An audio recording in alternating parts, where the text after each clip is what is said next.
নমস্কার, আমি আরজি। আর আজকে আপনারা যেই ঘটনাটি শুনবেন, এই ঘটনাটি খোকন বলে একটি ছেলের সাথে ঘটেছিল। গড়িয়া থেকে টালিগঞ্জ পর্যন্ত যে রুটটা রয়েছে তার মাঝামাঝি একটি জায়গা রয়েছে কুদঘাট বলে। এটা সেই কুদঘাট এলাকারই ঘটনা।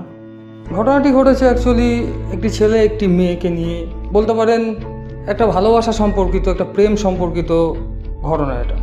খোকন বলে এই ছেলেটি, সে একটি মেয়েকে ভালোবেসে ফেলে এবং তাদের প্রেমটা হয় একটি কোচিংয়ের মাধ্যমে, যেখানে তারা পড়তে যেত এবং সেখান থেকে তারা একসাথে জয়েন্ট স্টাডি করেছে। সেখান থেকেই তাদের একটা আলাপ হয় এবং সেটা একটা সময় প্রেমে গিয়ে পরিণত হয়। তো কোনো কারণে মেয়েটি মারা যায় এবং তারপর থেকে শুরু হয় কিছু প্যারানর্মাল অ্যাক্টিভিটি। খোকন মাঝের মধ্যেই নাকি সেই মেয়েটিকে দেখতে পেত এবং বিভিন্ন ধরনের যেসব সাইটিং সেগুলো ওর সাথে ঘটছিল। কি ঘটছিল তার সাথে, কি হয়েছিল খোকনের সাথে, খোকন কেন মাঝের মধ্যে আচমকাই সেই মেয়েটির বাড়ির দিকে চলে যেত? ভাবতে পারছেন, যে মেয়েটি চলে গেছে, যে মেয়েটির বাড়ি ফাঁকা পড়ে রয়েছে, তার বাবা মা এখানে থাকতো না, সেই ফাঁকা বাড়ি খোকনকে নাকি টানতো। কিন্তু কেন এরকম হয়? এখান থেকে আপনাদের সুদীপদা ঘটনাটি শোনাচ্ছে, আপনারা শুনে দেখুন। আশা করি ঘটনাটি আপনাদের ভালো লাগবে। আর ভালো লেগে থাকলে কিন্তু একটি লাইক অবশ্যই করে দেবেন। চ্যানেলে নতুন হয়ে থাকলে চ্যানেলটি সাবস্ক্রাইব করে পাশে থাকা বেল আইকনটি অবশ্যই প্রেস করে দেবেন।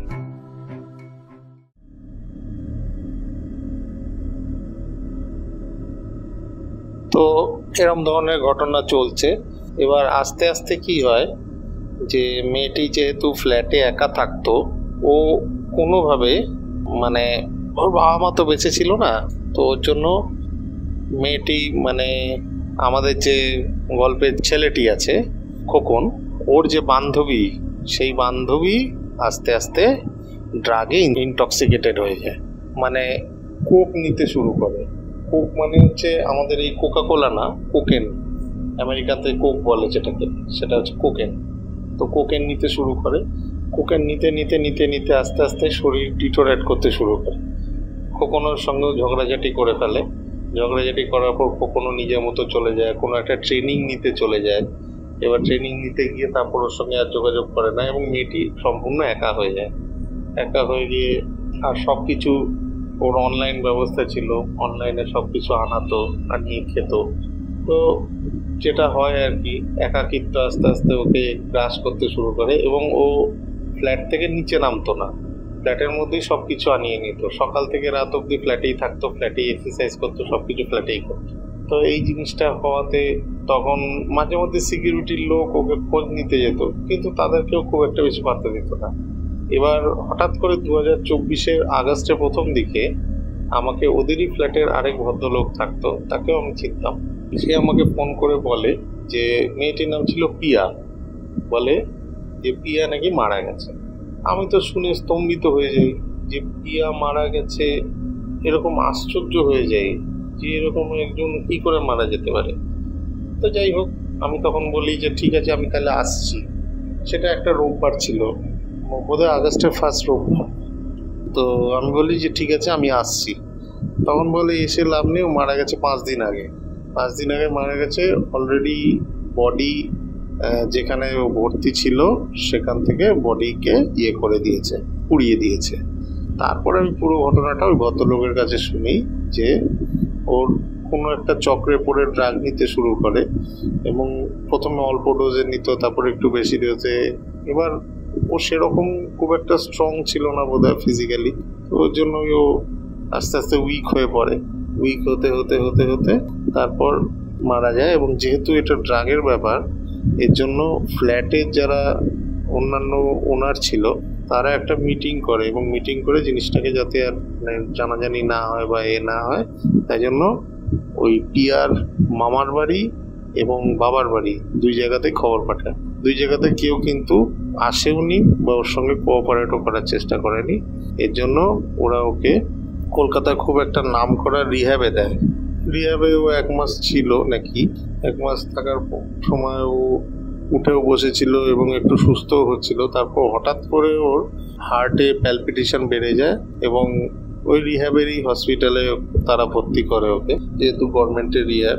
তো হসপিটালে ভর্তি করার পরে ও ওই সপ্তাহের মাঝখানে মারা যায়। মারা যাওয়ার পরে যেহেতু কেউ বডি ক্লেম করেনি, তার জন্য সেই রিহ্যাবের হসপিটালের লোকেরাই বডিটাকে পুড়িয়ে দেয়। এটা সেক্রেটারি, আমার মানে ফ্ল্যাটের এই সেক্রেটারি, আমার যে পরিচিত লোক ছিল তাকে বলে, সে আবার আমাকে ফোন করে জানায়, জানো পিয়া এরকম মারা গেছে। আমি তো স্তম্ভিত হয়ে যাই। আমি সাথে সাথে খোকনকে ফোন লাগাই, খোকনও জানতো না। কোন এরকম একটা খবর শুনে তো কান্নাকাটি শুরু করে দেয়। যতই ঝগড়া থাক দুজনের মধ্যে, কিন্তু একটা টাইমে তো দুজন দুজনকে খুব চাইতো। এবং খোকন কোনোদিন প্রিয়ার সঙ্গে কোনো খারাপ ব্যবহার করেনি কখনো। ও যে একা থাকতো সেই আনডিউ অ্যাডভান্টেজটা নেওয়ার চেষ্টা করেনি, কখনো ওর ফ্ল্যাটে যায়নি বা এগুলো কিছুই করেনি। এবং প্রিয়ারও একটা সবসময় সফট কর্নার ছিল খোকনের প্রতি। জানি না দুজনের মধ্যে কি নিয়ে ঝগড়া হয়েছিল বা যাই হোক, কিছু একটা হয়েছিল। তো এইখানে মানে যে লিভিং গল্পটা সেটা এন্ড হয়ে যায়, মানে এখানে পিয়ার ডেথ হয়ে যায় এবং খোকন খুবই মানে হয়ে পড়ে। তারপরে খোকন একদিন আমাকে ফোন করে বলে যে জানো দাদা, আমাকে কিন্তু দুজনেই দাদা বলতো, পিয়াও আমাকে দাদা বলতো এবং খোকনও আমাকে দাদা বলতো। কখনোই আমার নাম ধরে বলতো না, সুদীপদা বলতো না। এর জন্যই আমার ভালো লাগতো, ওদেরকে আমার নিজের লোক মনে হতো। দেখবেন যে নাম ধরে দাদা বলে তাকে নিজের লোক মনে হয় না, কিন্তু যে মানে এমনি দাদা বলে তাকে নিজের লোকই মনে হয়। তো যাই হোক, তারপরে খোকন বললো যে জানো দাদা, আমার না সবসময় ওই যে ওদের যে ফ্ল্যাট, ওই ফ্ল্যাটটা তারপরে যেটা হয় যে পিয়া মারা যাওয়ার পরে পুলিশ আসে, লোকাল পুলিশ এসে ওই ফ্ল্যাটটার যে তালা ছিল সেই তালাটা খুলে দিয়ে নিজেদের একটা তালা লাগিয়ে দেয়, মানে পুলিশের একটা তালা লাগিয়ে সিল করে দিয়ে চলে যায়। তো খোকন বলছিল জানো দাদা, মাঝে মধ্যেই আমি বাইকে করে যখনই গড়িয়ার দিকে যাই আমি ওই ফ্ল্যাটের পাশ দিয়ে যাই। আমি বললাম কেন এরকম করো তুমি, ফ্ল্যাটের পাশ দিয়ে গিয়ে কি লাভ? বলে না, ফ্ল্যাটের পাশ দিয়ে যাই, দেখি জানলা বন্ধ, লাইট জ্বলছে না, বন্ধ আছে সবকিছু। কিরকম একটা বলছে ফিলিংস নাকি ওকে টানে, ওকে বারবার মানে ও বারবার ওই ফ্ল্যাটটা দেখে, বারবার মোবাইলে যেসব ছবি ওদের তোলা আছে সেসব ছবিগুলো দেখতে থাকে। আমি তখন বললাম যে তুমি একটা কাজ করো, তুমি মুভ অন করো।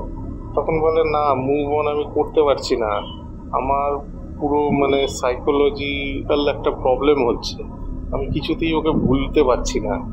তাহলে তুমি ডাক্তার দেখাও। তো ডাক্তারের কয়েকটা সেশন করানো হয়েছে, কয়েকটা সেশন করানোর পরেও কিন্তু ও কিছুতেই এখনো ভুলতে পারছে না প্রিয়াকে। এবং মাঝে মধ্যেই ওর মানে স্বপ্নের মধ্যে না, এমনি মানে ধরুন বাইক চালাচ্ছে, হঠাৎ করে মনে পড়ে ওর কথা। এখন জানি না এটা ওর মানে পিয়ার স্পিরিচুয়াল কোনো ব্যাপার ওর মধ্যে আসছে কিনা বা কিছু হচ্ছে কিনা, কিন্তু বারবার ওর কথা মনে পড়ে। এবং যখনই ওই ফ্ল্যাটের মানে গড়িয়া গেলেই ও ফ্ল্যাটের পাশ দিয়ে একবার ঘুরে যায়, যখনই ওখান দিয়ে যায় তখনই মানে মনের ভেতরটা নাকি ও হু করে ওঠে। এবং একদিন ও রাত্রিবেলা যখন আসলে ওদের একটা চিলেকোঠার ঘর আছে, ওই চিলেকোঠার ঘরে খোকন সিগারেট টিগারেট খেলে ওখানে গিয়ে খায়, যেহেতু গন্ধটা নিচে যাবে না, ওর মা তাহলে বিরক্ত হয় সেজন্য। তো চিলেকোঠার ঘরে উঠলেই নাকি ও পিয়ার আওয়াজ পাচ্ছে, মানে পিয়া যেরকম ভাবে কথা বলতো যে এই খোকন তুই আমার এটা করে দিসনি কেন, এই খোকন তুই এই জিনিসটা ভুল করেছিস, এই অঙ্কটা তুই ভুল করেছিস, যেহেতু ওরা কোচিংয়ে জয়েন্ট স্টাডি করেছিল অনেকদিন, এই অঙ্কটা ভুল করেছিস, এরকম টাইপের একটা ফিলিংস পাচ্ছে। এবং মাঝে মধ্যে ও মানে চোখ বন্ধ করলে ওকে দেখতে পাচ্ছে, এরকম জিনিসটা হচ্ছে। তো রিসেন্টলি মারা গেছে, অগাস্টে মারা গেছে, সেপ্টেম্বর মাস এখন।